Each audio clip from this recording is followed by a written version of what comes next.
अब आप लोग का काम होगा कि इस चीज को अपने से लिख करके, हम लिखवाएंगे तो लिखवा भी देंगे, नहीं तो आप लोग खुद से लिखिएगा थोड़ा सा अपने लैंग्वेज में, तो ज्यादा प्रभावी होगा, इफेक्टिव होगा। तो रेड रिबन को कंट्रोल करने के लिए सरकार के द्वारा जो इनिशिएटिव लिया गया है, सबसे पहला है सिंगल विंडो सिस्टम, एकल खिड़की प्रणाली, यानी एक ही खिड़की पर सारी सुविधाएं उपलब्ध हो जाएगी। किसको? बेनिफिशियरी को, लाभुक को, जिसको जरूरत है सरकार की सहयोग की या किसी भी तरह का। जिसमें हम देखें कि अगर लैंड एक्वायर करना है, भूमि चाहिए तो भूमि मिल जाएगा, पर्यावरण क्लियरेंस कराना है वो भी हो जाएगा, रजिस्ट्रेशन कराना है वो भी हो जाएगा, परमिट चाहिए वो भी हो जाएगा, जो कुछ भी आपको चाहिए वो सब के सब हो जाएगा एक ही खिड़की पर। अब ये तो हुआ एक ह्यूज या बड़े लेवल की बात, इन्वेस्टर की बात या इंटरप्रेन्योर की बात हो गई, उद्यमशाली या साहसी लोगों के लिए ये काम हो गया। लेकिन एक इंडिविजुअल, एक सामान्य नागरिक के लिए क्या किया गया है कि वो कैसे लाल फीताशाही से बचे, करप्शन से कैसे बचे, तो उसके लिए लाया गया है जनधन, आधार और मोबाइल। अब आप क्या करते हैं, तो आप भी जिस लेवल पे हैं, पंचायत लेवल से लेकर के जिला लेवल तक ही आप सेवा लेते हैं। आपकी सर्वोच्च सेवा का जो स्तर है वो डिस्ट्रिक्ट लेवल पे सॉल्व हो जाता है, उससे ऊपर कुछ भी नहीं होता है। आप जो भी सेवा लेते हैं, एक इंडिविजुअल जो भी सेवा लेता है वो जिला स्तर तक ही लेता है, जिला स्तर पर उसको सारी सुविधाएं मिल जाती है, उससे आगे उसका कुछ भी नहीं होता है। सरकारी विभाग की हम बात करें तो सब कुछ वहीं पे क्लियर होता है उसका। तो मान लीजिए कोई भी सेवा ले रहे हैं, किसी भी तरह का, पेंशन लेना हो या कोई स्कीम के बेनिफिशियरी हो या किसी भी तरह का कोई सेवा आप सरकार से ले रहे हैं, तो कल तक आपको कैसे भटकाया जाता था, कैसे लटकाया जाता था, कैसे अटकाया जाता था। तो जो उसका जो प्रोसीजर है, प्रक्रिया है किसी भी सेवा के लिए, जो शर्त है, उन शर्तों को पूरा करने के बाद ही आपको सेवा देने का आश्वासन दिया जाता था। मान लो आप पेंशन आपको लेना है सपोज, तो पेंशन लेने के लिए आपको ब्लॉक लेवल पर अपने आप को रजिस्ट्रेशन कराना है या इनरोल्ड होना है। उसके लिए आपको आधार कार्ड देना है, अपना पैन कार्ड देना है, अपने आयु का सर्टिफिकेट देना है। इस तरह का दे करके आपका ये प्रमाणित करते थे कि आप भारत के नागरिक हैं, आपकी इतनी आयु है, आपको पेंशन चाहिए, वृद्धा पेंशन चाहिए सपोज। तो उसके बाद वो क्या करता था अधिकारी कि सरकार हर एक महीना पेंशन जिले स्तर पर ट्रांसफर करता है, जिले स्तर से फिर वो ब्लॉक स्तर पर ट्रांसफर हो जाता है, डिस्ट्रिक्ट लेवल पे आता, डिस्ट्रिक्ट से फिर ब्लॉक पे आ जाता, ट्रांसफर हो जाता है। अब ये अधिकारी क्या करते हैं, ब्लॉक लेवल के कर्मचारी लेवल तक आपके जो भी ये है, आप रजिस्टर्ड हैं, अब आपके नाम का पैसा आपके पास नहीं आएगा, आपके अकाउंट में पहले नहीं आता था, आप जा करके वहां से लेते थे, या फिर अधिकारी आपके अकाउंट में फिर ट्रांसफर करता था, इसके पास होता था पावर, वो ट्रांसफर करता था, रिलीज करता था, वो स्वयं रिलीज करता था।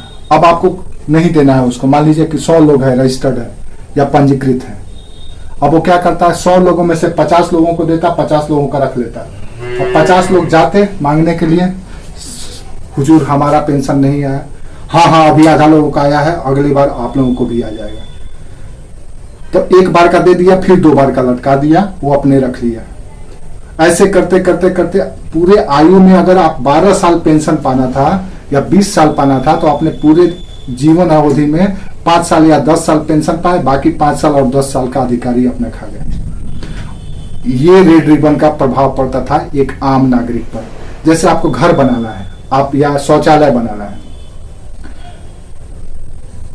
या मैटरनरी बेनिफिशियरी वाला जो स्कीम है उसका लेना है फायदा, या बेटी बचाओ बेटी पढ़ाओ का कुछ स्कीम का फंड लेना है, आप कुछ भी आप ऐसे ही किया जाता है, था पहले किया जाता था, अब ऐसा नहीं है।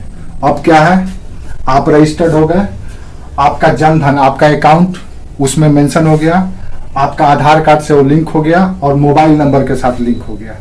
अब जैसे ही सरकार वहां से फंड रिलीज करेगी, आपके फोन में मैसेज आ जाएगा कि आपका पैसा आपके अकाउंट में ट्रांसफर हो गया है, अब जाइए अपने अकाउंट से निकाल लीजिए। हो गया ना फायदा, सीधे अब आपके अकाउंट में। अब बीच में अधिकारी लोग का कोई ये नहीं है, कोई रोल नहीं है।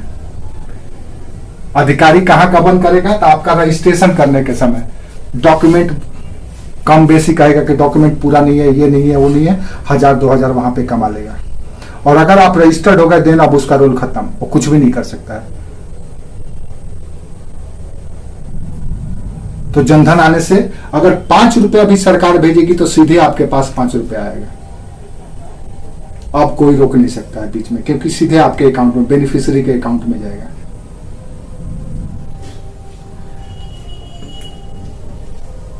आम लोगों के लिए रेड रिबन से बचाने का एक उपाय, लेकिन आम लोग के कई और सारे भी काम हैं। सिर्फ योजना का फायदा उठाना नहीं है, कई ऐसे काम हैं जिसपे आम लोगों को अधिकारियों से पाला पड़ता है। ऐसी स्थिति में अधिकारियों को वहां पर गैप मिल जाता है और वहां पे फिर आपको ब्लैकमेल करते हैं, कितना चढ़ावा चढ़ाइए आपका काम कर देंगे। तो पूरी तरह से अभी भी खत्म नहीं हुआ, लेकिन सरकार बहुत कोशिश कर रही है कि उसको कर दे। अब फंसाने वाला जो सिस्टम है, जो सरकार फंसाती है, 1 मिनट रुकिएगा।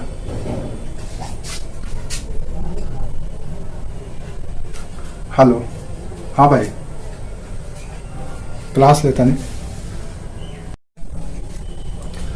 तो समझ में आ रहा है? अनिरुद्ध चले गया क्या? अनिरुद्ध, ठीक है। तो ये हुआ आपका कि एक व्यक्तिगत, एक लाभुक को, बेनिफिशियरी को कैसे रोका जाए। इसी तरह से देखिएगा एक नया स्कीम लाया गया है, 1 नेशन 1 कार्ड। एक राशन कार्ड से आप कहीं भी सेवा ले सकते हैं। पहले क्या होता था कि आपका राशन कार्ड यहाँ का है, आप इस एरिया को छोड़ करके कहीं दूसरे जगह चले गए। अब आप राशन कार्ड फिर से वहां बनवाएंगे, इनरोल्ड होंगे, तब आपको वहां पे राशन मिलेगा। अब ऐसा नहीं है। अब तब तक का आपका जो राशन है वो डीलर आपके नाम का पर्चा फाड़ करके सब रख लेता था, बेच देता था। अब ऐसा नहीं है। आप यहाँ छोड़ करके गए दूसरे जगह पे, आप वहां पे उसी कार्ड से राशन उठा सकते हैं। तो एक और सुधार हुआ है अभी कुछ दिन पहले, 2-4-6 महीना पहले, 1 नेशन 1 कार्ड। तो ये भी रेड रिबन या लाल फीताशाही और भ्रष्टाचार को रोकने का एक अच्छा इनिशिएटिव है। तीसरा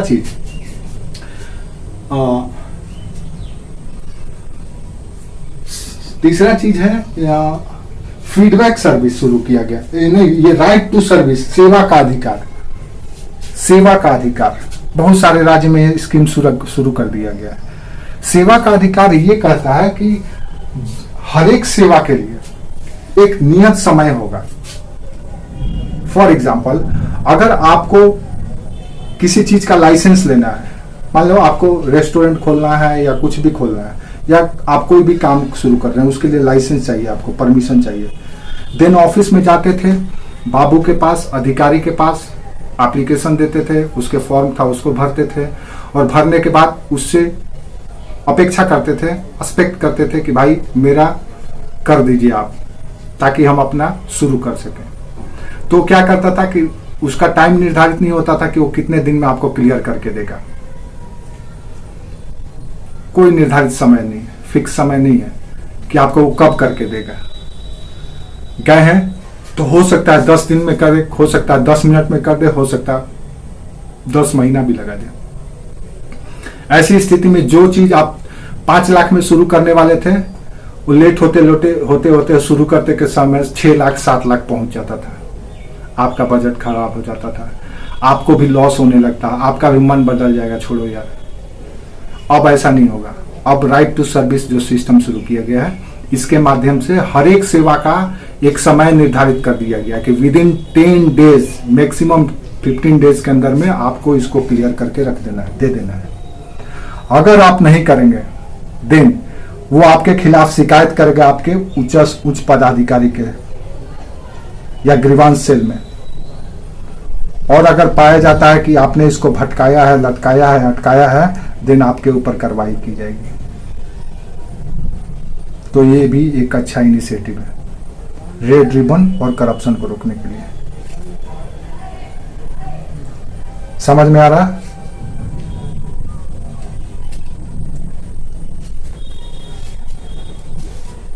तो हम सिंगल विंडो देखे, जैम देखे, राइट टू सर्विस देखिए। अब एक और चीज आ गया है सरकारी सेवा में भी, प्रशासन, लोक प्रशासन में भी फीडबैक सर्विस आ गया है। अब हर एक सर्विस के पीछे जो सेवा आप सरकार से लेते हैं, उसके संगठन से लेते हैं, और वो सर्विसेज अगर ऑनलाइन है तो आप सर्विस से जुड़ने के बाद और सर्विस प्राप्त करने के उपरांत आपको फीडबैक का ऑप्शन मिलता है कि आप इस सर्विस से कितने संतुष्ट हुए हैं। स्टार सिस्टम शुरू कर दिया गया, जिसको इकोनॉमी में कहा जाता है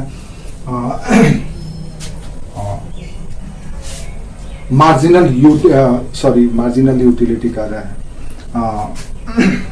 कंज्यूमर इक्विलिब्रियम, यानी कि उपभोक्ता कितना संतुष्ट हुआ, उसको काउंट करने का एक मेथड है। काउंट करने का दो मेथड है वहां पे कि उपभोक्ता कितना संतुष्ट हुआ। तो उसी मेथड में से एक मेथड है जिसको हम लोग कहते हैं गणनावाचक विश्लेषण। उसको हिंदी में कहा जाता है गणनावाचक विश्लेषण। यानी कि आप किसी सेवा को लेते हैं तो उस सेवा में के लेने के उपरांत आप उसको कितना नंबर देना पसंद करेंगे। जैसे हम लोग कोई परीक्षा देते हैं तो आंसर राइटिंग करते हैं तो उसका निर्धारित अंक होता है कि 10 अंक का है।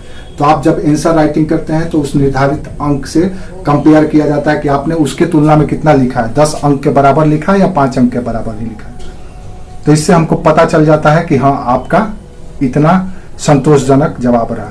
तो उसी तरह से फीडबैक सर्विस शुरू कर दिया गया है। कोई भी सरकारी सेवा लेंगे आप, अगर ऑनलाइन सर्विस है, ऑफलाइन का सर्विस का तो अभी नहीं हुआ है, लेकिन ऑनलाइन सर्विस में हो गया है। आप अगर सेवा लेते हैं तो आपको फीडबैक देना है, तुरंत मैसेज आ जाएगा कि फीडबैक दीजिए, आप इससे सर्विस से संतुष्ट हैं। तो आप लगता है कि हाँ 5 स्टार संतुष्ट हैं, पूरे के पूरे बहुत अच्छा सर्विस मिला था, देन आप 5 स्टार पर क्लिक करते हैं और सेंड कर देते हैं। तो इससे क्या होगा कि उस डिपार्टमेंट का और उस सारे प्रोसीजर को आकलन करने का, मूल्यांकन, असेसमेंट करने का सरकार को या तंत्र को मौका मिल जाता है कि हमारी सर्विसेज कैसे पहुंच रही है उपभोक्ता के पास या बेनिफिशियरी के पास। इसी तरह से सेम पैटर्न ये प्राइवेट सेक्टर से अडॉप्ट किया गया है। प्राइवेट सेक्टर में होता है, प्राइवेट सेक्टर में अगर आप इंटरनेट सेवा ले रहे हैं, फोन कस्टमर केयर में फोन किए हैं, उसकी सेवा लेते हैं, तो आपसे तुरंत वहां पे कहेगा कि सर आपके पास फीडबैक ऑप्शन जाएगा, ये जाएगा, मैसेज जाएगा, उसको मेरा फीडबैक दे दीजिएगा कि आप मेरे सर्विस से कितना संतुष्ट हैं। आप लोग इसका अनुभव किए होंगे, ऐसा होता है। हाँ, तो ये चीज सरकारी सिस्टम में भी यानी फीडबैक दे दीजिएगा, हाँ, ताकि उसको पता चले उस सिस्टम को कि हमारी सर्विसेज से कस्टमर कितना संतुष्ट है। ये चीज यहां भी लाया गया है ताकि सिस्टम में पता लग सके कि सिस्टम हमारा कैसा प्रॉपर काम कर रहा है कि नहीं कर रहा है। ठीक है, नेक्स्ट है सिंगल फॉर्म सिस्टम लाया गया है। एक ही फॉर्म से एक ही फॉर्म होगा। नेक्स्ट, इसमें अगर हम बात करें तो एक ही फॉर्म में सारी सूचना भरना है। पहले क्या होता था, अलग अलग 10-50 तरह के फॉर्म भरवाए जाते थे। ये फॉर्म, वो फॉर्म, ऐसा फॉर्म, वैसा फॉर्म, पता नहीं कितने तरह के फॉर्म भरवाए जाते थे। लेकिन अब ऐसा नहीं है। 50 तरह के फॉर्म, 50 तरह के क्लियरेंस, 50 तरह के अप्रूवल, 50 तरह के सब सपोर्टिव डॉक्यूमेंट मांगे जाते थे। इससे उपभोक्ता या से लाभुक परेशान हो जाता था और भटक जाता था। अब ऐसा नहीं है। अब आप एक फॉर्म भरिए, जैसे कि मान लो आपको इनकम टैक्स भरना है, आईटी रिटर्न भरना है। पहले आईटी रिटर्न भरना एक जटिल काम होता था, बड़ी कॉम्प्लेक्स काम होता था। ये लगाओ, वो लगाओ, ऐसे करो, वो करो, सीए से कंसल्ट करो, पता नहीं क्या क्या। 10,000 रुपया टैक्स नहीं देंगे और 10,000 रुपया सीए को देना पड़ जाता था। अब ऐसा नहीं है। अब आप एक फॉर्म भर लाइए, एक फॉर्म भरिए, उस फॉर्म में सारा डिटेल, आधार कार्ड, पैन कार्ड डाल दीजिए, नाम, नंबर, पता डाल दीजिए। अब वो आपका हो गया एक ही फॉर्म में सारा। अधिक से अधिक सरल बनाया गया है। काहे के लिए? ताकि रेड रिबन को रोका जा सके, करप्शन को रोका जा सके। समझ में आ रहा है मेरी बात? इसी तरह से लास्ट है अनवांटेड रूल्स को रिप्लेस किया गया है। कई सारे अनवांटेड रूल्स थे जो ब्रिटिश काल से चले आ रहे थे। हमको लगता है करीब 200-250 रूल्स को रिमूव किया गया, हटाया गया है। कहीं ना कहीं वो जिसके माध्यम से, जिसका प्रयोग करके अधिकारी आपको फंसाते थे, जो आज रिलेवेंट नहीं था। तो सरकार वो सारे के सारे अनवांटेड रूल्स को रिप्लेस कर दिए, हटा दिए, रिमूव कर दिए, रिप्लेस नहीं रिमूव कर दिए, खत्म कर दिए। तो ये कुछ ऐसे मेजर इनिशिएटिव है जो सरकार के द्वारा लिया गया है करप्शन और रेड रिबन को कम करने के लिए। अब आप इतना चीज लिख भी देंगे तो आराम से 600 वर्ड में लिख देंगे। अब इसमें कुछ स्कीम का नाम डाल देना है, अलग अलग चीज का आप स्कीम या एग्जाम्पल डाल सकते हैं करंट अफेयर्स से खींच करके। तो ये चीज आप खुद से भी लिख सकते हैं।